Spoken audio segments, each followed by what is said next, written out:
एक दिन महात्मा बुद्ध प्रवचन सभा में आकर मौन बैठ गए। सारे शिष्य उनके इस मौन के कारण चिंतित हुए कि कहीं महात्मा बुद्ध बीमार तो नहीं हैं। आखिरकार एक शिष्य ने पूछ ही लिया, भंते आज आप इस तरह चुप क्यों हैं? वो नहीं बोले तो दूसरे शिष्य ने पूछा, गुरुदेव आप ठीक तो हैं? बुद्ध फिर भी मौन ही बैठे रहे।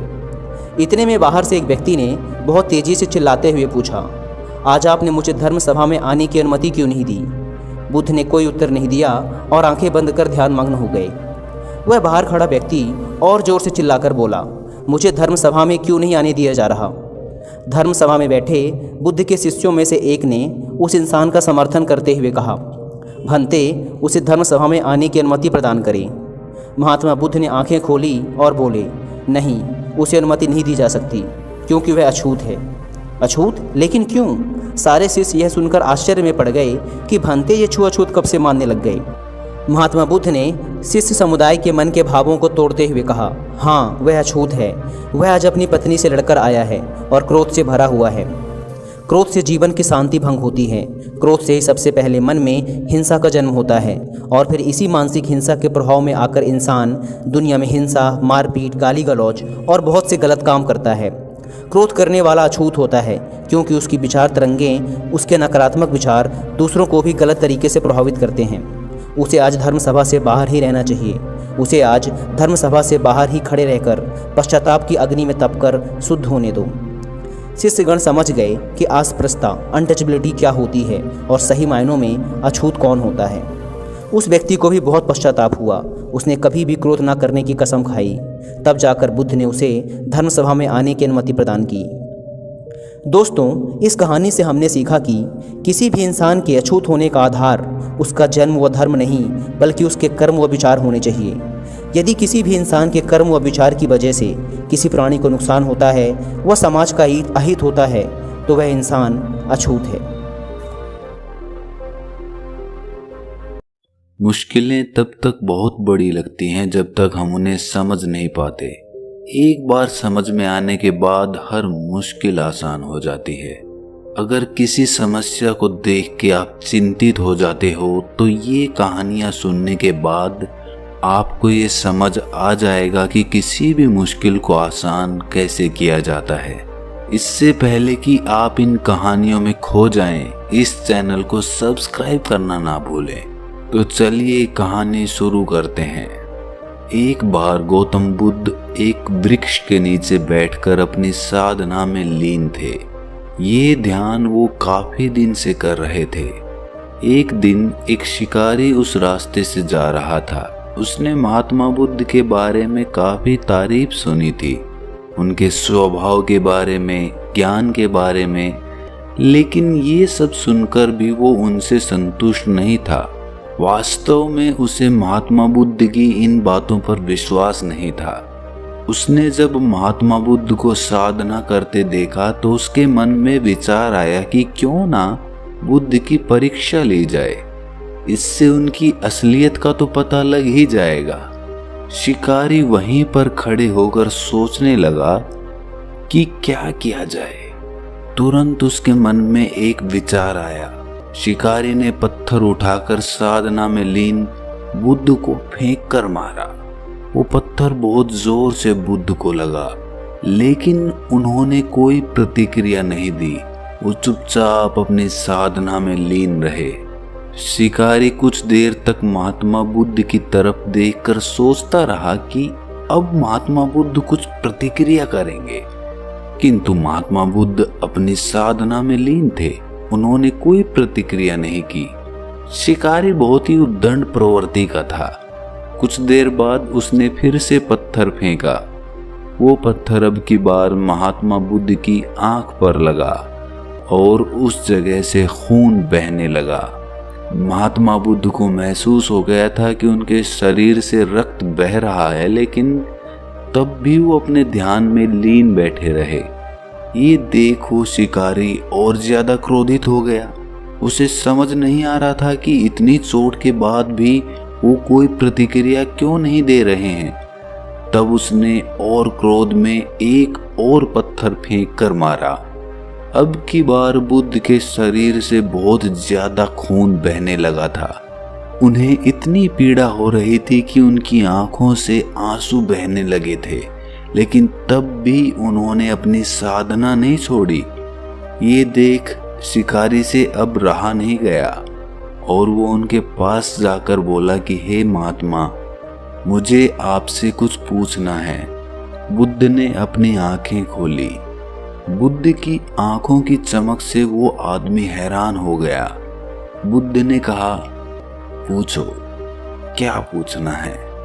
शिकारी ने कहा कि जब मैंने आपको पत्थर मारा तो आपने कोई प्रतिक्रिया नहीं दी, जबकि चोट आपको लगी है, आपको पीड़ा भी हो रही है, लेकिन तब भी आपने कुछ नहीं कहा।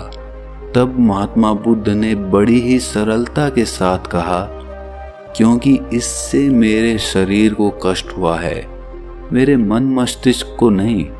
ये सुन शिकारी अचंभित रह गया। उसने फिर महात्मा बुद्ध से पूछा, फिर आपकी आंखों से आंसू क्यों बह रहे थे?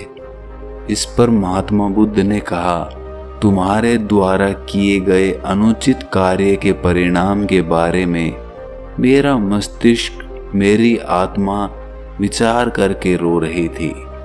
तुमने इतना बड़ा पाप किया है और तुम्हें तो इसके बारे में आभास भी नहीं है। तुम्हें इसकी कैसी सजा मिलेगी तुमको तो ये भी नहीं पता। मेरे मस्तिष्क में यही विचार आ रहा था।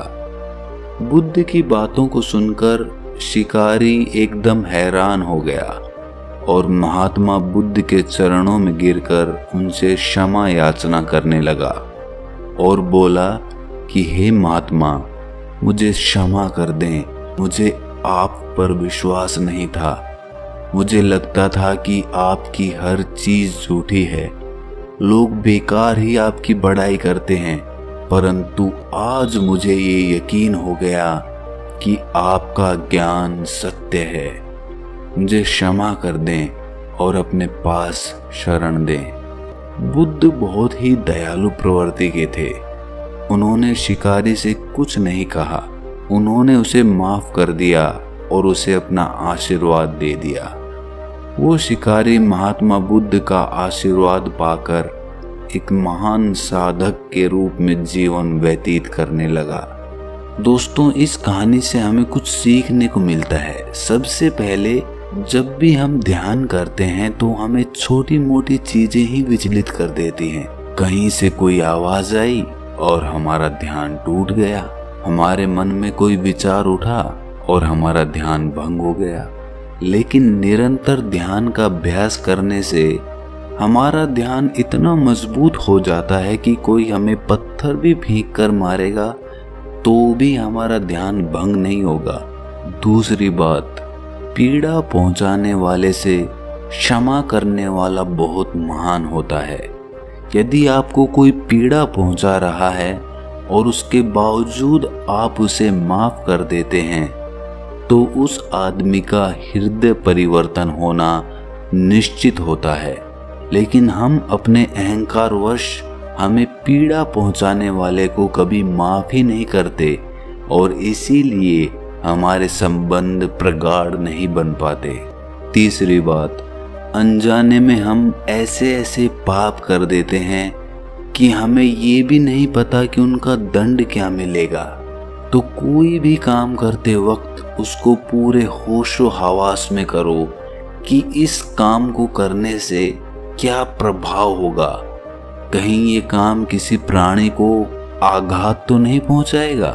ऐसा प्रशिक्षण करने के बाद वो काम ही असली कर्म कहलाता है। इस बात पर मैं अगली कहानी सुनाने जा रहा हूँ।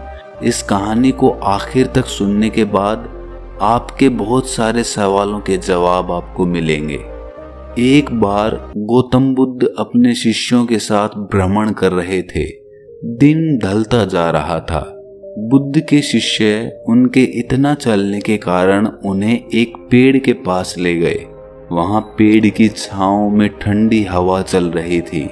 बुद्ध ने वहां सभी शिष्यों को कुछ देर आराम करने के लिए कहा।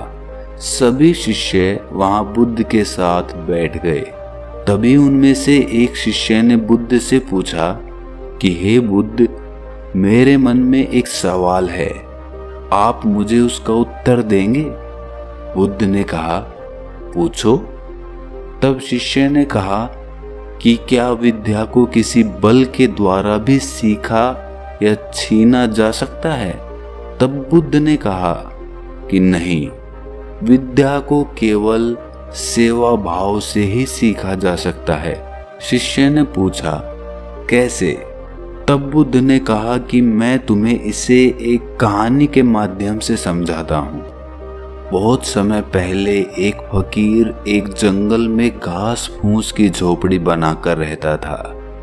उसे एक विद्या आती थी कि वो पीतल को सोने में अपनी विद्या से बदल सकता था, और वो फकीर इस विद्या का प्रयोग तभी करता था जब उसे बहुत ज्यादा आवश्यकता होती थी, या फिर जब उसे किसी गरीब की मदद करनी होती थी, वो तभी इसका उपयोग करता था। एक दिन एक बहुत ही गरीब ब्राह्मण उसके पास आया। उस ब्राह्मण को अपनी बेटी का विवाह करना था, लेकिन उसके पास पैसे नहीं थे। उसने दुखी मन से ये सारी बात फकीर को बताई। फकीर समझ गया था कि वो ब्राह्मण सच में बहुत ज्यादा परेशान है और उसे मदद की जरूरत है। तब उस फकीर ने एक पीतल के बर्तन को सोने का बनाकर ब्राह्मण को दे दिया और कहा कि इस बर्तन को बेचकर अपनी बेटी का विवाह कर लेना। उस ब्राह्मण ने फकीर से वो सोने का बर्तन लिया और सोनार के पास चला गया। सोनार ने उस बर्तन को देखकर सोचा कि इस गरीब फटीचर ब्राह्मण के पास ये सोने का बर्तन कहाँ से आ गया? हो ना हो ये राजा का है। और वो सोनार ब्राह्मण को लेकर राजा के पास चला जाता है। राजा ने उन्हें वहां देख आने का कारण पूछा। तब उस ब्राह्मण ने राजा को सब कुछ सच सच बता दिया। ब्राह्मण की बात सुनकर उस राजा के मन में लालच आ गया। उसने उस ब्राह्मण को तो छोड़ दिया, लेकिन उसने मन ही मन सोचा कि क्यों ना ये विद्या फकीर से सीखी जाए, और उसने सैनिक को भेजकर फकीर को अपने पास बुलाया। सैनिक फकीर को अपने साथ लेकर आया। राजा ने फकीर से पूछा कि तुम पीतल को सोना बनाना जानते हो? फकीर ने कहा, जी राजा साहब। तब राजा ने कहा कि ये विद्या हमें भी सिखा दो। तब फकीर ने कहा कि नहीं, मैं आपको ये नहीं सिखा सकता। तब राजा ने कहा कि तुम जानते हो मैं कौन हूँ? फकीर ने कहा कि बहुत अच्छे से जानता हूँ। तब राजा फकीर से कहता है कि तुम्हें 15 दिन का समय देता हूँ। यदि तुमने मुझे ये विद्या नहीं सिखाई तो तुम्हें फांसी पर चढ़ा दिया जाएगा। अब राजा रोज प्रत्येक दिन फकीर के पास अपने एक सिपाही को भेजता था कि वो उसे विद्या सिखाएगा या नहीं, लेकिन फकीर रोज मना कर देता था। तब राजा समझ गया कि धमकी देकर या जोर जबरदस्ती से फकीर को नहीं मनाया जा सकता। तब उसने कोई दूसरा उपाय सोचा। जब 15 दिन पूरे होने में 7 दिन बाकी थे, तब राजा रोज फकीर के पास वेश बदल कर जाता है और रोज उसकी सेवा करता है। राजा ने फकीर की इतनी सेवा की कि वो खुश हो गया, और फकीर ने पूछा कि बता तू क्या चाहता है? तब उसने कहा कि आप मुझे ये विद्या सिखा दीजिए जिससे आप पीतल को सोने में परिवर्तित कर देते हैं। फकीर मान गया और उसे वो विद्या सिखा दी और कहा कि याद रखना कि इसे तुम केवल दुखी लोगों की मदद के लिए ही इस्तेमाल करना। उसके बाद राजा अपने महल में वापस आ जाता है, और जब 15 दिन पूरे हो जाते हैं तब वो फकीर को अपने महल में बुलाता है और उससे कहता है कि बता तू विद्या सिखाने को तैयार है या नहीं? तब फकीर ने कहा कि नहीं। राजा ने कहा कि तुम्हें फांसी की सजा हो जाएगी। तब फकीर ने कहा कि आप मुझे फांसी ही चढ़ा दो। तब राजा हंसने लगता है और कहता है कि जिस विद्या पर तुम्हें इतना नाज है वो विद्या अब मैं जानता हूँ। और उसने फकीर को एक पीतल का बर्तन सोने का करके दिखा दिया। तब फकीर ने कहा कि राजन, तुमने ये विद्या किसी की सेवा करके सीखी है, किसी को डरा धमका कर ये नहीं सीखी जा सकती। Thanks for watching. Please subscribe.